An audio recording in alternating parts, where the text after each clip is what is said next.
Amém. Vamos abrir nossas Bíblias, irmãos, no Salmo 10. Nós lemos o Salmo 9 no início, não é? Justamente para a gente relembrar, tá? Porque esse Salmo 10, ele vem no mesmo sentido do que é dito no Salmo 10. E aí, por isso, foi bom relembrar o Salmo 9. Salmo de número 10, vou ler, os irmãos acompanham, tá? Os irmãos vão perceber que é a mesma temática. Por que, Senhor, te conservas longe e te escondes nas horas de tribulação? Com arrogância, os ímpios perseguem o pobre, sejam presas das tramas que urdiram. Pois o perverso se gloria da cobiça de sua alma, o avarento maldiz o Senhor e blasfema contra ele. O perverso na sua soberba não investiga, que não há Deus são todas as suas cogitações. São prósperos os seus caminhos em todo o tempo. Muito acima e longe dele estão os teus juízos. Quanto aos seus adversários, eles a todos ridiculiza. Pois diz lá no seu íntimo, jamais serei abalado, de geração em geração nenhum mal me sobrevirá. A boca ele a tem cheia de maldição, enganos e opressão, debaixo da língua, insulto e iniquidade. Põe-se de tocaia nas vilas, trucida os inocentes nos lugares ocultos, seus olhos espreitam o desamparado. Está ele de emboscada como o leão na sua caverna, está de emboscada para enlaçar o pobre, apanha-o e na sua rede o enleia. Abaixa-se, rasteja, em seu poder lhe caem os necessitados. Diz ele no seu íntimo, Deus se esqueceu, virou o rosto e não verá isto nunca. Levanta-te, Senhor. Ó Deus, ergue a mão, não te esqueças dos pobres. Por que razão despreza o ímpio a Deus, dizendo no seu íntimo que Deus não se importa? Tu, porém, o tens visto, porque atentas aos trabalhos e à dor, para que os possas tomar em tuas mãos. A ti se entrega o desamparado, tu tens sido defensor do órfão. Quebranta o braço do perverso e do malvado, esquadrinha-lhes a maldade até nada mais achares. O Senhor é Rei eterno, da sua terra somem-se as nações. Tens ouvido, Senhor, o desejo dos humildes, tu lhes fortalecerás o coração e lhes endurecerás, e lhes acudirás. Para fazeres justiça ao órfão e ao oprimido, a fim de que o homem que é da terra já não infunda terror. Vejam, meus irmãos, que até esse final ele é muito parecido com o final do capítulo 9, quando ele diz o Rei eterno, versículo 16, o Senhor é Rei eterno, da sua terra somem-se as nações. Tens ouvido, Senhor, o desejo dos humildes, tu lhe fortalecerás o coração e lhes acudirás. No versículo 19 do capítulo anterior, ele diz, levanta-te, Senhor, não prevaleça o mortal, nem sejam as nações julgadas na tua presença. Esse sentido de levanta-te, Senhor, ele é dito tanto no capítulo 9, versículo 19, como a gente também tem ele no capítulo 10, versículo 12. Levanta-te, Senhor, ó Deus, ergue a mão, não te esqueças dos pobres. Todos os dois salmos, eles giram em cima de uma mesma temática. Inclusive, alguns comentaristas vão dizer que esses salmos antes eles eram unidos, uma unidade, o Salmo 9 e pegava o Salmo 10 e ia direto. Porque a gente vê nesses dois salmos esse falar do inimigo, do ímpio, que persegue o mais fraco, percebe, no caso ele coloca o órfão, em outros textos aqui, aquele que é carente, o que está fraco, porque eles abusam, né? Eles usam justamente porque eles são frágeis, eles fazem o mal a essas pessoas porque não tem como se defender, né? Naquela época, principalmente o órfão, a viúva, eles eram tidos dessa maneira, porque não tinham quem o amparasse. Por isso que a Bíblia, tanto nesse texto como em outros, ela fala também tanto do órfão como da viúva, para simbolizar aqueles que carecem, que não tem ninguém por eles, aqueles que não têm como sobreviver por conta própria, tanto em relação à renda, né? Não tinham essas condições, mas como também são os desprezados da sociedade. Nesse sentido, os dois salmos giram em cima disso, e os dois salmos também mostram a inconformidade do salmista para com Deus, porque esses ímpios, esses maus, essas pessoas que fazem o mal aos fracos, eles vivem tranquilos na sua maldade. Essa é a visão do salmista. Eles são inconformados porque parece que Deus está distante. Deus vê, mas deixa acontecer. Veja que isso é uma coisa muito própria nossa, não é? A gente tem esse mesmo sentimento. A gente pode até não pensar quando é o outro, mas quando acontece comigo, a gente logo pensa, cadê Deus? Por que Deus deixou isso acontecer comigo? Por que eu perdi isso? Por que isso aconteceu? Esse é um sentimento muito próprio nosso. E diante disso, esses dois salmos, então, para alguns comentaristas, eles são uma unidade. Tanto que, se você observar, esse salmo ele não tem um cabeçalho, digamos assim, antes do versículo 1, né? Como tem no versículo 9. E aí é justamente isso que argumento, porque como ele é um só, o cabeçalho dele seria o mesmo cabeçalho do capítulo 9. Seria o que tem antes do versículo 1 do capítulo 9, que diz assim: ao mestre de canto, segundo a melodia, a morte para o filho, salmo de Davi. Então, isso daqui seguiria também para o capítulo 10, que não é apresentado o autor, mas seria Davi, nessa continuidade do salmo. Isso é até uma coisa interessante de a gente já falar aqui, porque os comentaristas vão dizer exatamente isso. Nós temos alguns salmos que não têm qualquer informação sobre sua autoria, onde eles foram escritos, em que momento, qual era o seu uso, não é? Mas alguns argumentam que é porque eles são contínuos. Então, esses que não têm nada, possivelmente a sua informação está no capítulo anterior. Como esse, por exemplo, que não tem informação alguma, não diz quem é o autor, mas a sua autoria e as suas informações estariam no capítulo 9. Tá? Então, ele não precisaria repetir as mesmas informações. Esse é um dos argumentos. Tá? Mas pela unidade do tema, a gente vê isso. O tema aqui é o inimigo se erguendo e Deus deixando. A gente consegue ver isso claramente quando a gente vê os versículos 1, é bom vocês até acompanharem, do capítulo 10, tá? Que eu tinha que falar do capítulo 9 e já falei. Capítulo 10, versículo 1, ele diz: por que, Senhor, te conservas longe? Veja que ele é uma oração, ele está falando diretamente com Deus, ele mostra ele está inconformado porque Deus não faz nada. Por que, Senhor, te conservas longe? Parece que Deus está distante. E te escondes nas horas da tribulação. Por que o Senhor deixa a tribulação acontecer? O Senhor é poderoso, o Senhor, por que não impede que essas coisas aconteçam? O versículo 12, ele fala novamente, diretamente ao Senhor. Levanta-te, Senhor, ó Deus, ergue a mão, não te esqueças dos pobres. É como se a visão, né, que o salmista passa, é como se Deus estivesse sentado no seu trono, lá, vendo tudo acontecer e deixando, como que estivesse só relaxado. Então ele diz, levanta-te, como que põe um basta nisso. Como se Deus se levantasse e disse, parou, agora eu vou resolver isso aí. Né?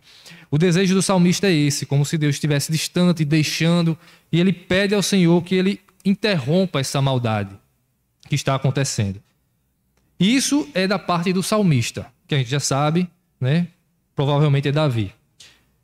Mas ele também mostra nesse salmo que não é apenas ele que tem essa impressão de que Deus está distante, de que Deus deixa acontecer. Os maus também têm esse mesmo pensamento. Veja o que ele diz no versículo 4. O perverso na sua soberba não investiga, que não há Deus são todas as suas cogitações. O que o salmista está dizendo é que as pessoas más, os ímpios, eles vivem como se Deus não existisse. E no seu coração eles dizem, Deus não existe, eu faço o que eu quiser. Percebe? Esse mesmo sentimento de que Deus não age. Claro, o salmista sabe que Deus vê tudo, que Deus é poderoso, que Deus pode parar a qualquer momento isso aí, e por isso ele intercede. Mas ele diz que vê Deus como simplesmente deixando. E ele vê também que os maus vivem dessa mesma maneira. Deus está tão distante que não importa se Deus existe ou não existe. Ele vai citar isso mais na frente também. Versículo 6. Pois diz lá no seu íntimo, isso ele descrevendo os maus, jamais serei abalado, de geração em geração, nenhum mal me sobrevirá. Isso são os ímpios falando, dizendo que nada pode deter eles, porque eles são inabaláveis. Eles estão acima de todos. Eles não sofrerão dano algum. Versículo 11. Diz ele no seu íntimo, Deus se esqueceu, virou o rosto e não verá isso nunca. As maldades que eles praticam, ele diz, Deus não está vendo isso que eu estou fazendo. Então, ele vai continuar fazendo. Versículo 13, para a gente ver mais ainda essa parte. Por que razão despreza o ímpio a Deus? De novo. Por que razão despreza o ímpio a Deus, dizendo no seu íntimo que Deus não se importa? Ou seja, Deus não se interessa com o que está acontecendo. Então eu posso viver a minha maneira, fazer o que eu quero. Esse sentimento de inconformidade leva o salmista a descrever uma situação que ele está vendo, como que Deus deixa acontecer as coisas erradas, e ele vê que os ímpios também fazem a mesma coisa. Veja que existe um pensamento parecido, seja o justo ou seja o ímpio, seja aqueles que conhecem o Senhor, seja os que não conhecem o Senhor, os servos ou os inimigos do Senhor. Quando as coisas ruins acontecem, então Deus permitiu, Deus deixou. Agora, o sentimento é diferente. Enquanto os ímpios vão dizer, Deus deixou para lá e eu posso viver como eu quiser, e aí entra a soberba deles, o justo vai dizer, Senhor, não permite, não deixa, age, põe um basta nessa situação, né? Porque ele sabe que o Senhor é justo. Por isso essa inconformidade. Tá? O restante dos versículos, nós temos no começo já essa introdução, ele chamando ao Senhor, perguntando ao Senhor por que ele se conserva longe, por que ele deixa que essas coisas aconteçam. E do versículo 2, isso é no versículo 1, do versículo 2 ao versículo 13, ele descreve as ações dos ímpios, o que eles fazem, qual é o mal que eles produzem, né? E já no versículo de 12 a 15, ele vai falar, ele clama ao Senhor para que Deus haja. Ele já iniciou assim, mas ele saiu para poder falar do ímpio, dizendo ao Senhor o que está acontecendo na terra. Então, versículo 12 e versículo 15, ele clama ao Senhor por justiça. E no final, versículo 16 a 18, é uma doxologia. O que é doxologia? Doxologia é um termo final, ou às vezes está no início também, de glória ao Senhor. O doxo, o prefixo ali, doxo significa louvor, glória, é glorificar a Deus. E veja que o versículo do 16 a 18, ele glorifica ao Senhor por conta da sua justiça. Apesar de toda a inconformidade que ele cita no texto, ele diz, ele sabe que Deus é justo.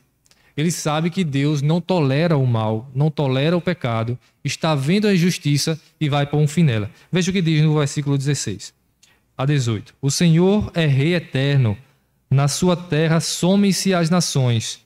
Veja, de quem é a terra? Que o texto está dizendo? De Deus. Na sua terra somem-se as nações, porque Deus julga. Tens ouvido, Senhor, o desejo dos humildes. Tu lhe fortalecerás o coração e lhes acudirás, para fazer justiça ao órfão e ao oprimido, a fim de que o homem que é da terra já não infunda terror.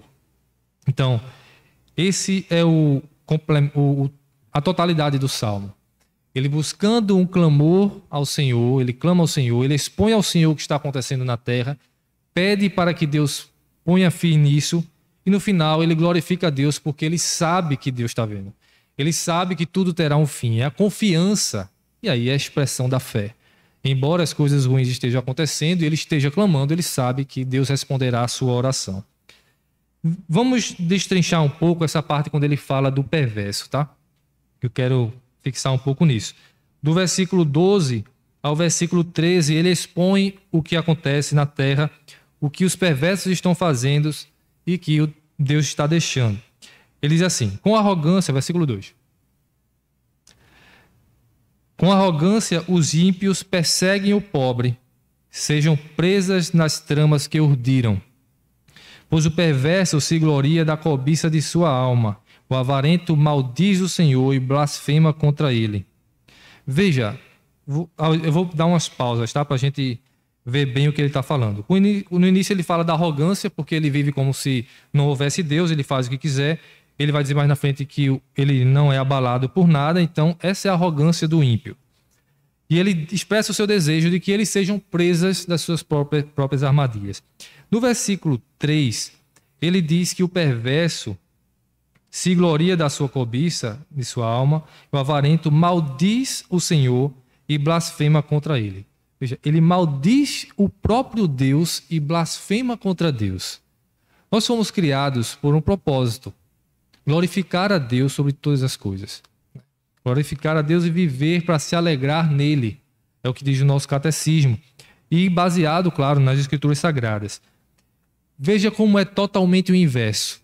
Enquanto nós fomos criados para glorificar, honrar e louvar o Senhor, o ímpio faz o inverso. Ele maldiz o Senhor, ele blasfema contra Deus. É totalmente o oposto do propósito pelo qual ele foi criado. É assim que ele vive. Continuando, ele diz: o perverso na sua soberba não investiga que não há Deus, são todas as suas cogitações. São prósperos os seus caminhos em todo o tempo, muito acima e longe dele estão os teus juízos. Quanto aos seus adversários, a todos ridiculiza. Ele vive como que muito bem. Ele vive muito bem na sua maldade, ele prospera na sua maldade, ele ri dos seus adversários. Quem é o adversário do ímpio? É o justo. Então, aqueles a que eles maltratam, eles riem deles como que eles não podem fazer nada comigo. Ou seja, a maldade evolui, eles vivem progredindo diante da sua maldade. Versículo 6. Pois diz lá no seu íntimo: jamais serei abalado, de geração em geração nenhum mal me sobrevirá. Autoconfiança, né? O poder e a segurança que eles têm no erro que eles cometem. A boca ele a tem cheia de maldição, enganos e opressão debaixo da língua, insulto e iniquidade. Uma boca que é usada para o mal, é o que ele descreve aqui. Põe-se de tocaia nas vilas, trucida os inocentes nos lugares ocultos, os seus olhos espreitam o desamparado. Está ele de emboscada como o leão na sua caverna, está de emboscada para enlaçar o pobre. Apanha-o na sua rede e o enleia. Abaixa-se e rasteja. Em seu poder lhe caem os necessitados. Ele está falando aqui que essas pessoas vivem para o mal. Eles perdem seu tempo armando armadilhas em tocaias, escondidos, esperando alguém passar para poder fazer mal àquela pessoa. É o divertimento deles, é o passatempo deles. Veja que as coisas aqui funcionam tudo em oculto, porque é assim que o mal procede, nas trevas, não é na luz. Eles não podem viver na luz. O que é que eles falam? É mentira. As coisas sempre estão muito encobertas para que ninguém veja o que eles estão fazendo, porque as suas obras não podem aparecer. Mas todo o seu íntimo, ele é descoberto através das maldades que eles fazem. É isso que a palavra de Deus está nos dizendo. Veja, tudo isso que ele vai falar, e lá na frente ele vai dizer: levanta-te, Senhor, pois fim neles, não te esqueças do pobre, é justamente porque esse ímpio, essa descrição do que está acontecendo aqui, é o sofrimento desse autor. É o sofrimento daqueles que estão, seja, e a gente pode levar para várias áreas, tá? Até se a gente pensar em termos de sociedade, a gente pode perfeitamente pensar nisso daqui. Os ricos e poderosos que não olham para os necessitados, para aqueles que são os seus liderados. E, na verdade, eles usam eles para cada vez mais se erguerem em seus cargos e em seus delitos, lucram com isso, e parece de fato, quando a gente pensa nos engravatados do país que roubam e saem impunes, a gente tem esse mesmo sentimento de revolta, como que eles só vivem muito bem. Eles gozam de uma vida que a gente possivelmente jamais vai desfrutar disso. Em viagens, em casas, em mansões, de tudo isso, usando do que a gente tem a oferecer, e enquanto o povo padece, eles evoluem. A gente pode pensar isso também para a parte espiritual, que é de fato o nosso nosso grande significado. Porque a nossa luta não é contra a carne e contra sangue, mas contra as forças das trevas espirituais, os principados e potestades nas regiões celestes. É o mundo espiritual que sim se concentra, se estende também ao nosso mundo físico, né? A nossa realidade, para querer diminuir os servos do Senhor, para massacrar, enquanto eles vivem bem e crescem, e sua arrogância cada vez mais eles inflam o seu ego e prosperam em sua maldade, o povo de Deus padece, vive mal e sofre. Por quê? Porque nós temos valores, não valores humanos, mas valores eternos. Nós temos princípios eternos. Nós temos a quem dever. Eles não devem a ninguém. Se eles cogitam que Deus está longe, Deus não vê ou Deus não existe, eles devem a quem? Quem é que vai fazer alguma coisa com eles? Mas nós temos e devemos a alguém. Nós respondemos ao nosso Senhor. Então não pagamos na mesma moeda, nos calamos, sofremos o dano. Tudo isso esperando que Deus vingue. E a nossa oração nesse sentido é muito próxima do que o salmista diz. Na inconformidade daquele mal que prospera e que o povo de Deus que sofre e parece que Deus não faz nada. Mas como eles, como o salmista também, nós temos a certeza de que Deus vê. De que Deus olha tanto para esse lado espiritual como esse lado físico, o lado social, e sabe que, e nós sabemos que todos, independente se creiam ou não no Senhor, responderão a Ele. No dia determinado, todos serão julgados, toda alma viva ou até os mortos, porque eles vão de ressurgir e vão ser julgados pelo Senhor também. O que fizeram, o que produziram, o que estava em seu coração, no seu íntimo, e Deus sonda os corações, vão responder diante de Deus. E ali eles serão julgados. Isso tudo, então, a gente vê nesse texto: injustiças, abusos, opressão, mentira, malícia, violência, soberba, terror, altivez e um mundo sem Deus. Isso é o que o salmista descreve quando expõe os ímpios. E diz: Senhor, não permite que isso aconteça. Não deixa que isso persista. E para a gente, além do que já foi dito, né, do que eu já comentei, pense você. Pessoas que são assim como foi descrito no texto. Você conhece alguém assim? Pessoas injustas que abusam, oprimem, mentem, vivem às ocultas, tramando, querendo o mal sempre, cogitando o mal sempre, soberbos, altivos, criando terror e vivendo como se não tivesse a quem pagar e prestar contas. A gente conhece. Estou falando de pessoas distantes não, nem dos engravatados de Brasília, nem nada do tipo. No nosso cotidiano, existe pessoas assim? Existe. Não é uma realidade distante da época de Davi. Isso, na verdade, é da época de Caim e vem até aqui, né? Persiste até os nossos dias. Nós conhecemos pessoas assim. Pessoas que parecem que vivem para fazer o mal.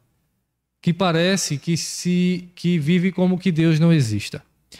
Que perde seu tempo para tramar o mal, fazer o mal, querer o mal, agir às ocultas tentando fazer o mal, oprimir, abusar daqueles que são mais fracos, usar essas pessoas, né?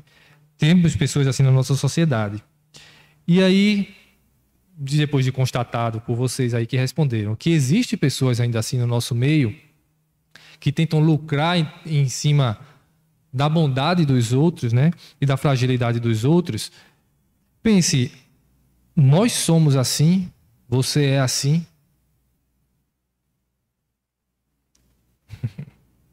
A gente pode ser assim. Vamos tentar, para não dizer eu sou assim, vamos pensar, eu posso ser assim, eu posso ficar assim. Vejam, meus irmãos, lá no Salmo 30, só recapitulando, o que nós temos aqui: invejas, abusos, opressão, mentira, malícia, violência, soberba, terror, altivez, vive como se Deus não existisse. No Salmo 30, o salmista é Davi também, e ele diz que ele se achou muito... Ele se engrandeceu no seu coração. Ele viveu como se não pudesse ser abalado.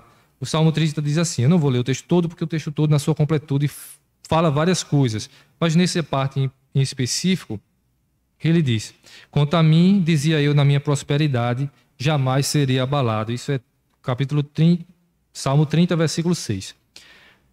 Quanto a mim, dizia eu na minha prosperidade, jamais seria abalado. Tu, Senhor, por teu favor, fizeste permanecer firme a minha montanha. Apenas voltaste o rosto, fiquei logo conturbado. Por ti, Senhor, clamei, ao Senhor implorei. Então, existe uma falsa confiança aqui de Davi por conta de uma soberba que surgiu em seu coração. Porém, rapidamente, quando Deus virou o rosto de lado, ele já se perturbou. E ele pede perdão ao Senhor. Percebe que esse mesmo sentimento de autoconfiança, insegurança no erro, né, não é uma segurança que vem do Senhor, é uma segurança que vem daquilo que eu tenho, daquilo que eu já produzi, daquilo que eu sei, da minha experiência. Né? E quando eu coloco minha confiança em algo que não é do Senhor, eu já me afastei do Senhor. Né? É isso que o salmista está dizendo. Então, essa falsa segurança é algo que é propício, é algo que existe em nosso coração. E se nós não cuidarmos, nós podemos cair nisso também. Romanos 24, falando sobre a blasfêmia, a maldade que evolui, a boca sendo usada para o mal, nós temos em Romanos 2:24, que é uma descrição do texto também de Ezequiel e outros profetas, que diz que o nome, Paulo falando aos romanos, o nome de Deus está sendo blasfemado entre gentios por conta deles. Então, aqueles crentes, aquelas pessoas piedosas, eles deram tanto lugar ao pecado que o nome de Deus começou a ser blasfemado entre os gentios por conta do testemunho deles que não era correto. Veja quão longe está. Pensando em ciladas e armaras ocultas, em fazer aquilo que é mal àquela pessoa. Se a gente olhar para Davi novamente, a gente sabe que ele fez isso. Naquele processo todo e toda a circunstância de Davi, Urias e Betseba, ele tramou, ele arquitetou, ele mentiu, ele fez tudo as ocultas, tinha que ser as ocultas, né, para que ele saísse muito bem, para que Urias morresse, ele ficasse com a esposa, ele driblasse através da mentira aquilo que aconteceu dela ter engravidado. E aí tudo isso, depois disso, Davi começa a viver muito bem, até que Natã vai até ele. Veja, essas ciladas, essas armadilhas feitas por aquele que era o homem segundo o coração do Senhor. Quão longe a gente pode se desviar. E as mentiras?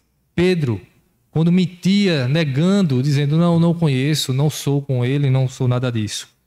Injustiças. Quando Pedro, olhando para Pedro também, a gente pode ver quando Pedro começou a tratar diferente aqueles que eram da circuncisão, os que não eram da circuncisão, a ponto de Paulo reclamar com Pedro e resistir-lhe face a face, como ele diz. Né? Então a gente vê que homens piedosos, pessoas crentes, sofreram também com esses mesmos pecados que são descritos daqueles dos ímpios. Porque isso é uma coisa que a gente tem que lembrar. Nós éramos inimigos de Deus. Fomos criados, não fomos criados por Deus, mas nascemos como filhos da ira, destinados ao inferno, afastados do Senhor. Estávamos como eles, filhos da ira. Até que o Senhor, em sua infinita graça, em sua misericórdia e sua bondade, ele nos resgata, muda o nosso destino eterno para nos dar, em vez de morte eterna, vida eterna. E aí sim, nós passamos a ter novos valores. Nós passamos a viver não como aquele que blasfema e usa a sua língua de forma danosa, mas usa a sua língua para glorificar a Deus e dizer coisas que edificam. Gastar o seu tempo não armando ciladas e armadilhas e tentando fazer o mal a alguém, fazendo as coisas escondidas, mas vive na luz, não nas trevas, na luz, e faz coisas que glorificam ao Senhor.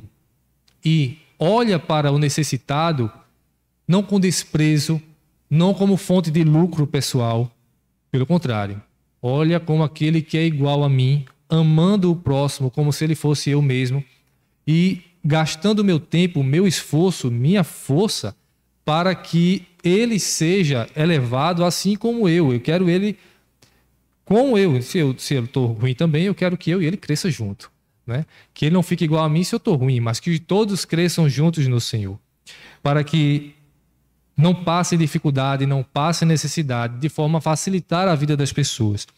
Então, esse é o sentido de a gente entender que nós éramos assim como os ímpios, nós podemos ser assim se nós dermos lugar ao pecado e ficarmos como aqueles que são, nos assemelharmos com aqueles que não são do povo de Deus. Ezequiel 34, eu gostaria que os irmãos abrissem esse texto comigo. Ezequiel 34, ele tem uma profecia sobre os pastores.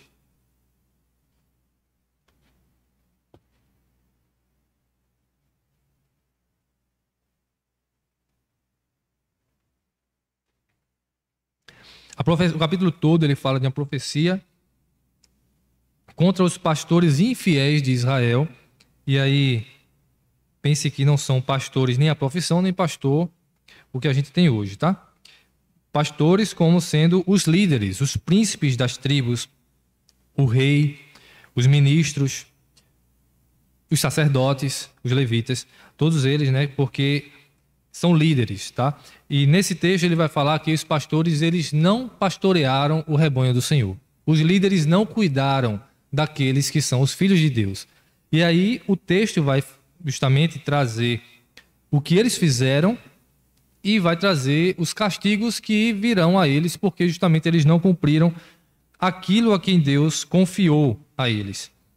Eu não vou ler o texto todo, é muito grande, mas a parte que eu quero centrar e mostrar aos irmãos é a parte, não é quando ele fala dos pastores, embora eu tenha descrito aqui sobre pastores, é quando ele fala do rebanho.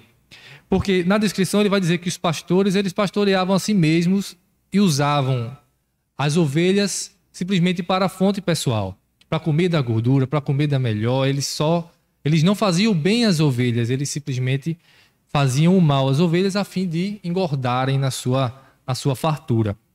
Então as ovelhas deixaram de ser pastoreadas. E porque elas deixaram de ser pastoreadas, algumas ovelhas começam a chifrar outras ovelhas. Vocês vão ver que é isso que o texto vai dizer. Ou seja, como os pastores não funcionaram como pastores, como os líderes não funcionaram como líderes, como não cuidaram, então vai surgir naturalmente alguém que se destaque. E como esse alguém que se destaque não veio de Deus, ele vai vir para oprimir. Ovelha igual, mas que começa a desenvolver garras, chifres, presas e começam a atacar as outras ovelhas que são mais frágeis. Veja o que diz aqui, Ezequiel 34, a partir do versículo 17 até o versículo 24. Quanto a vós outras, ó ovelhas minhas, assim diz o Senhor Deus, eis que julgarei entre ovelhas e ovelhas, entre carneiros e bodes. Perceba, carneiros e bodes, ok, ovelhas e ovelhas também. Existem ovelhas aqui que não estão mais seguindo como deveriam ser. Versículo 18 continua. Acaso não vos basta a boa pastagem, a vez de pisar aos pés o resto do vosso pasto? E não vos basta o terdes bebido as águas claras, a vez de turvar o resto com os pés? O que ele está descrevendo é, essas ovelhas que eram mais fortes, eles bebiam a água limpa, e depois elas batiam o pé para que ficasse a água suja e as outras iriam beber água suja. Elas comem o melhor do pasto e depois elas começam a amassar o pasto para que as outras não tenham o que comer ou comam pasto com terra. Versículo 19. Quanto às minhas ovelhas, elas pastam o que haveis pisado com os pés e bebem o que haveis turvado com os pés. Por isso assim diz o Senhor Deus, eis que eu mesmo julgarei entre ovelhas gordas e ovelhas magras, visto que com o lado e com o ombro dais empurrões, e com os chifres impedis as fracas até a espalhardes para fora. Eu livrarei as minhas ovelhas para que já não sirvam de rapina, e julgarei entre ovelhas e ovelhas. Suscitarei para elas um só pastor, e ele as apacentará. O meu servo Davi é o que as apacentará. Ele lhes servirá de pastor. Eu, o Senhor, lhes serei por Deus, e o meu servo Davi será por príncipe no meio delas. Eu, o Senhor, o disse. Veja, ele diz que essas ovelhas batem nas outras, chifram as outras, não permitem que elas comam, que elas bebam das mesmas comidas que elas comem. E por conta disso, Deus vai julgar também essas pessoas, essas ovelhas. Novamente, ovelhas, eram ovelhas, mas que na sua maldade, na sua malícia, elas começaram a se inclinar para o erro. Justamente porque também um pastor foi embora, né? É aqui que vai ser dito também nesse texto. Porque os pastores não administraram bem, então começa a surgir esse tipo de abuso, esse tipo de violência que acontece, levantando-se alguém que despreza o Senhor e começa a fazer o mal. Nisso também se assemelha a nós quando nós não cuidamos de nossa vida espiritual, de nossa comunhão com Deus, e aí nós nos tornamos exatamente como inimigos do rebanho do Senhor. Isso pode acontecer com a gente. E o que o Senhor diz aqui é que fará separação entre ovelha e ovelha, ovelha gorda e ovelha magra. Porque essas ovelhas que sofrem, elas precisam desse pastor. Jesus, quando veio, ele diz que o meu ministério é para os órfãos, as viúvas, os pobres, os cegos enxergam, os aleijados andam, aqueles que necessitam, os que precisam. Esses serão exaltados, os humilhados serão exaltados, vai dizer Mateus 5. E todas as bem-aventuranças são em cima daqueles que choram, que são humilhados, que são pisados, que são escanteados. Por quê? Porque quem sofre, quem chora, quem tem menos, quem é pobre, esses é que são de fato corretos perante o Senhor? Não, não é isso. Não é simplesmente a vida física, o sofrimento físico, mas o sofrimento físico, ele torna propenso o coração do homem a recorrer à ajuda. E a ajuda que Cristo dá é suprema, é maior do que todas. É paz espiritual, é vida eterna, é bênção sem medida. Então, por isso essa resistência e essa luta, essa oposição que o Senhor sempre faz ao altivo, ao soberbo, aquele que se engrandece, porque eles se acham demais. Eles não estão propensos a aceitar o Senhor. Mas aqueles que carecem e buscam de ajuda e tiram todas as amarras que o Senhor, que da vergonha, do medo, de tudo, eles realmente se entregam com facilidade ao poder do Senhor. Por isso, tá? E aqui no texto de Ezequiel, ele termina dizendo que fará justiça e ele trará um pastor. Quem ele disse aqui? Ele falou o nome de alguém. Oi? Davi. Davi já tinha morrido há muito tempo. Davi vai ressuscitar? Não. Esse Davi não é Davi. É alguém da linhagem de Davi. É o próprio Cristo. Cristo será o nosso pastor, o bom pastor.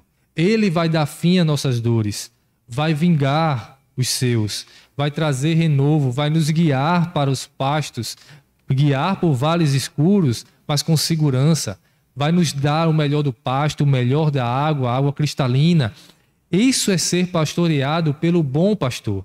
Enquanto os maus pastores, enquanto os ímpios, inimigos do Senhor, fizeram o que era mal perante o Senhor e tornaram difícil a vida das pessoas, o Senhor Jesus, ele vai trazer bonança, nos levar a lugares vastos, levar a sua própria morada, ao lar celeste, e nos conduzir até lá em segurança, trazendo bondade, trazendo prosperidade ao seu povo.